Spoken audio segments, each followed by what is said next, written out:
अल्हम्दुलिल्लाह रब्बिल आलमीन, सुबहानल्लाह, अल्हम्दुलिल्लाह। रमज़ान मुबारक की बरकतें, दुनिया के सबसे हसीन तरीन बाबरकत जगह काबतुल्लाह शरीफ में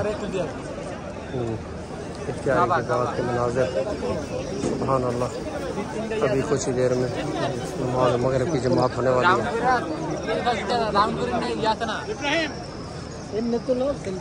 अल्लाह अकबर। अल्लाह पाक सबकी रोज़े इबादत मिन जुमला कबूल व मकबूल फरमाए। उम्रा ज़ायरीन के उम्रा कबूल फरमाए। मिन जुमला इबादत कबूल व मकबूल फरमाए। अल्लाह पाक मरहुमैन की मग़फ़िरत फरमाए। जो मुसलमान इस दुनिया से रुख़सत हो गए सबकी मग़फ़िरत फरमाए। रब्बुल आलमीन रमज़ान मुबारक के सदक़े में हर में हमारे हाल पर रहम करम फरमाए। हमारे घर वालों की, औलाद की, जो मुसलमान जो दुआओं के लिए कहते हैं सबकी दुआओं को कबूल व मकबूल फरमाए। रब्बे कायनात अपने हबीब के सदक़े सल्लल्लाहु अलैहि वसल्लम